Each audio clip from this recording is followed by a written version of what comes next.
وما قدر الله حق قدره والأرض جميعا قبضته يوم القيامة والسماوات مطويات بيمينه سبحانه وتعالى عما يشركون.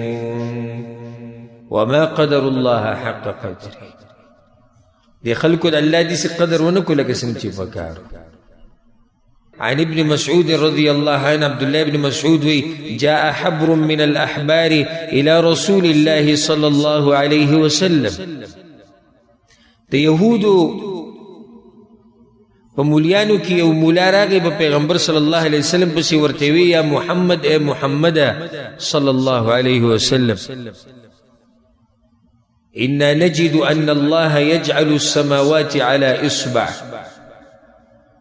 فتورات کې موږ دا خبره موندلې ده چې الله به د قیامت په ورځ دا ټول اسمانونه په یو ګوته کې راټول کړي. والأراضين على إصبع او د ځمکې به ټولې په یو ګوته کې راټول کړي. والشجر على إصبع او دا ونې به ټولې په یو ګوته کې کړي. والثرى على إصبع او دا خټي او خاوره دا ټول په یو ګوته کې. وسائر الخلق على اصبع او دا باقي مخلوقات به ټول په یو ګوته کې. فيقول نبي ابوي انا الملك زبا چايما. فضحك النبي صلى الله عليه وسلم حتى بدت نواجذه. پیغمبر صلى الله عليه وسلم په خندا شو غاښونه مبارکي مخکاره شو. ولي تصديقا لقول الحبر د دې مولا د دې يهودي دا خبره رښتینه ونه. پیغمبر صلی الله علیه وسلم مسکی شو وی خندل یا و دغه شاندار زمونږ رب دې سي کوي. د دې رب سره چې شریک پیدا نه کی ګوري. دا رب د دې رب په بدله کې چې باباګان او پیران و نه خلی ګوري. د دې رب په بدله کې تعویذونه او کانی او ونی او درگاہونه او دربارونه و نه خلی ګوري. ډیر عظیم رب دې استا دلوی رب دے. وفي رواية لمسلم او دا امام مسلم پر روایت کی دی والجبال والشجر على اصبع. اللہ با دا غرونا او دا ونی دا بطول دا یو گوتی نراتاو کی. ثم يهزهن اللہ با بیا دا طول مخلوقات او دا زمک او دا اسمانون عرصب دا جو خوزی وی انا الملک انا اللہ زبا چای مزا اللہ موئی. یو سړی دومره عظیم رب پریدي او په شرک او خرافات او شرکیاتو کې پروتي. وفي رواية للبخاري او د امام بخاري په روایت کې دي دي يجعل السماوات على اصبع. دا اسمانونه په ټول په یو ګوته کې کی. والماء والثرى على اصبع او اوبا او خټه او خاور او بل ګوته کې کی. وسائر الخلق على اصبع او دا باقي مخلوقات په ټول په یو ګوته کې راګي. ولمسلم عن ابن عمر رضي الله عنهما امام مسلم دا عبد الله بن عمر روایت راوړی دی. پیغمبر صلی الله علیه وسلم وی یطوی الله السماوات یوم القیامه. الله به د اسمانونو د قیامت په ورځ ټول راتاو کی.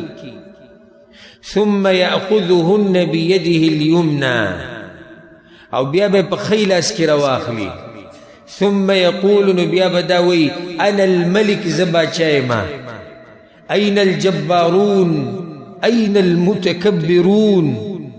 چیشو آغا تکبر والا چیشو آغا باچایان چیشو آغا زمانه فرمانیانی چی کولی چیشو آغا زمان سره چی دشمنیانی کولی چیشو آغا دا اللہ دا دین سره و دا اللہ دا اولیاء سره دوستانو سره دشمنیانی کولی. ثم يطوي الأراضين السبع بیا با اللہ دا واسمانون را توکی. ثم يأخذهن بشماله او بیا به دا په دې بل لاس کې راواخلي. ثم يقول بیا به انا الملك زبا چایم. اين الجبارون اين المتكبرون.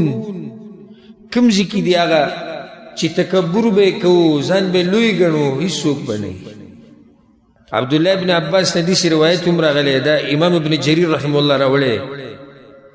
وإما السماوات السبع والأرضون السبع في كف الرحمن الا كخردلة في يد احدكم وی دا واسمانونه وزمکی دا د الله په ورغوي کې داسې دي لکه تاسو چې د شړشمو یو دانه وړه غونته کې په خپل لاس کې اچوئ. دومره عظیم رب دی زمونږ. واسمانونه وزمکی دا د الله د لاس په ورغوي کې داسې دي لکه موږ چې په خپل لاس کې ورغوي کې د شړشمو یو دانه نیولي. دومره لوی رب دی. د دې دومره لوی رب نافرمانی به څنګه کیږي؟ یا ایها الانسان ما غرک بربک الکریم. څه شي دوکه کړی ته دغه رب نه؟ څه شي اړولی ته د هغه د توحید نه؟ کوم کار د دې طاقتور رب نه نه کیږي چې ته درګاه او دربار لځي؟ د دې طاقتور رب نه کوم کار نه کیږي چې ته باباګانو او پیرانو ته پروت او تعویذونو ته او کوډو او منترو ته پروت.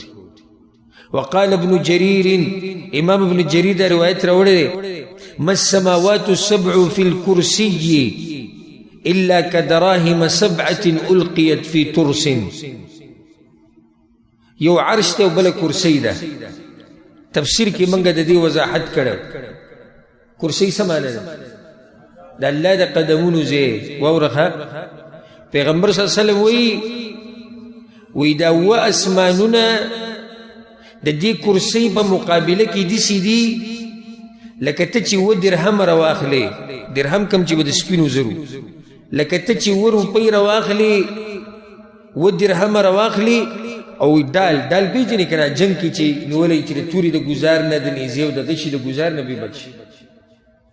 لکه ته چې د هغې په دې منځ کې دا 2 درهمه ورواچې نو دا مثال دی د دې 2 اسمانونو او د دې د الله د کرسي. د الله کرسي دومره غټه نو بیا دا واوره.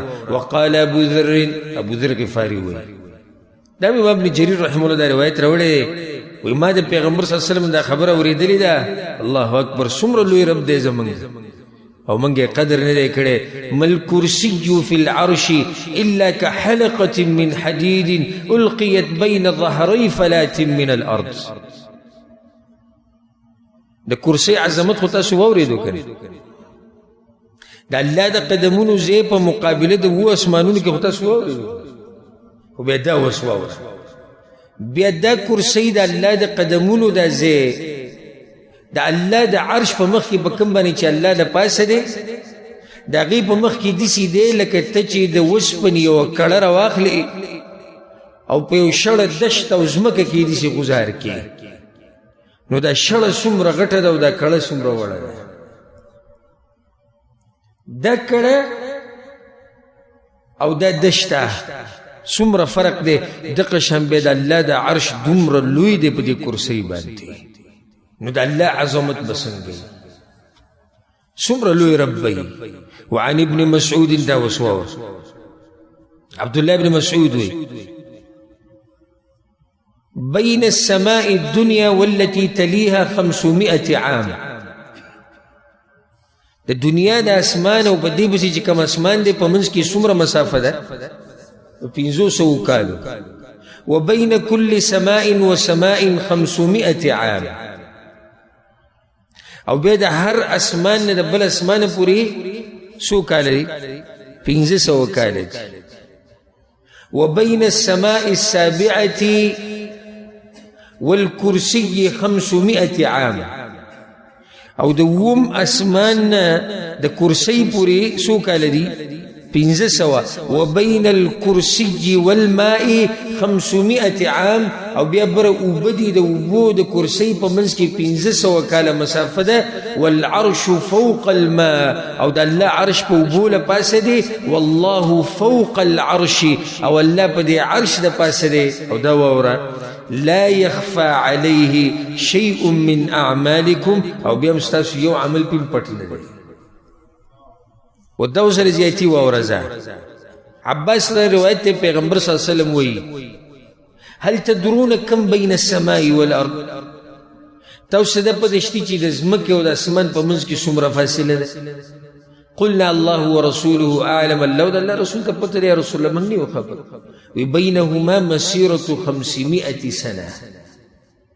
اسمان نه د ځمکې پورې فاصله څومره ده 1500 کاله. ومن كل سماء الى سماء مسيره 500 سنه، او د هر اسمان نه بل اسمان ته 100 کاله فاصله ده. 1500 زیاتی خبره پکې ده د پتیرشی روایت کې نو وکثف كل سماء مسيره 500 سنه، او د هر اسمان پیړواله 1500 کاله. وبين السماء السابعه والعرش بحر، او د عرش او د دیوم اسمان په منځ کې وبدي یو دریاب دی. بین اسفله و اعلاه کما بین السماء والارض، بیا د دې اوبو د لاندې نواله د بر سره پورې 1500 کاله فاصله ده. والله تعالی فوق ذلك، باقي له پاسه عرش ته او په عرش د پاسه الله دی. او عجیبه وليس يخفى عليه شيء من اعمال بني آدم، و د آدم د بچو یو عملون په الله پټ نه